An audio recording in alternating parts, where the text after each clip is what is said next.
Good morning, everyone. We are going to learn marginal costing. Before moving forward, a quick review of this chapter. While going through marginal costing, we have learned about decision-making processes, in which we have learned different type of decisions, what we have to take. And there are a few examples of that: make or buy decision, replacement decision, product mix decision. तो आज हम लोग class में पढ़ेंगे कि जब हमको decision लेना होता है और जब क्वेश्चन आता है तो डिसीजन लेने के लिए पहले भी बात हुई कि कम से कम दो ऑल्टरनेटिव का होना जरूरी है और उनमें से बेस्ट ऑल्टरनेटिव को सेलेक्ट करने के लिए जो प्रोसेस हम फॉलो करते हैं that is known as decision making process. तो उस डिसीजन मेकिंग प्रोसेस में क्या चीज़ों को हमें क्वेश्चन में ढूंढना चाहिए, क्या हमको कैलकुलेट करना चाहिए सो दैट हम डिसीजन मेकिंग तक पहुंच सकें कि हमारा डिसीजन करेक्ट डायरेक्शन में चले। तो आज की क्लास बहुत इंपॉर्टेंट है।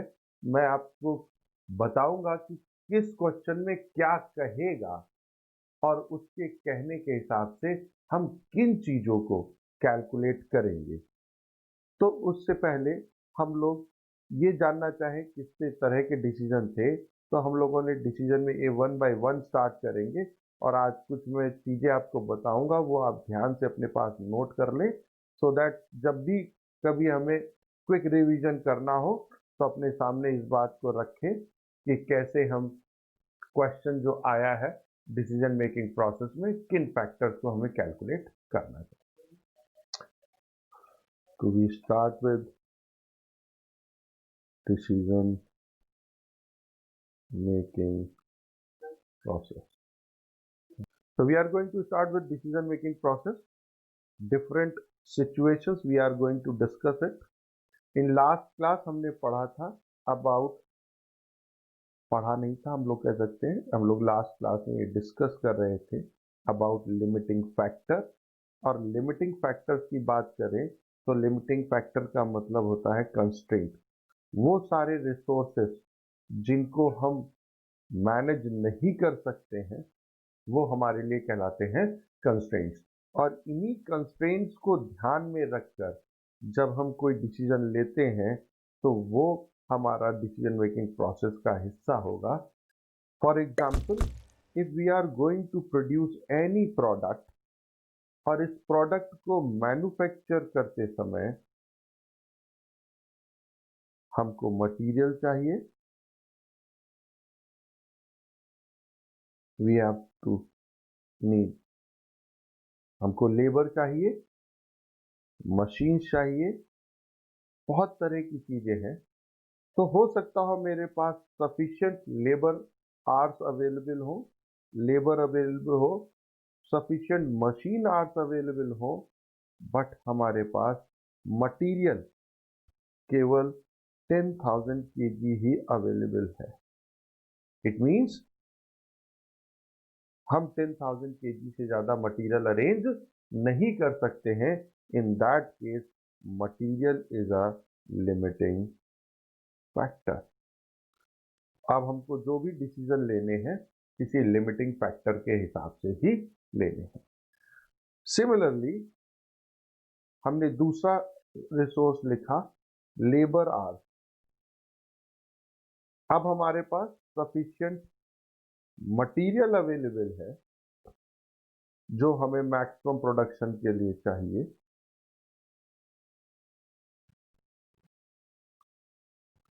सफिशिएंट मशीन आर अवेलेबल है जो हमको मैक्सिमम प्रोडक्शन के लिए चाहिए, बट हमारे पास लेबर आवर्स केवल 20,000 आवर्स ही अवेलेबल है।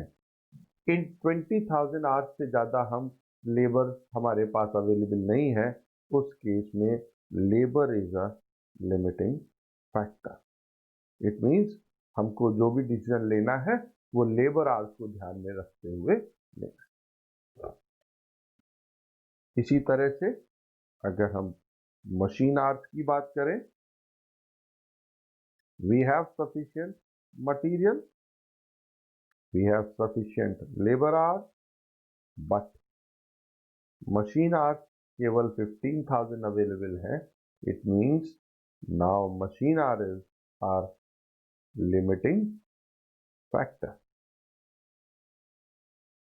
अब हमको जो भी डिसीजन लेना है मशीन आवर्स को ध्यान में रखते हुए लेना है कि हम 15,000 मशीन आवर्स जो है उसमें ही काम कर सकते हैं।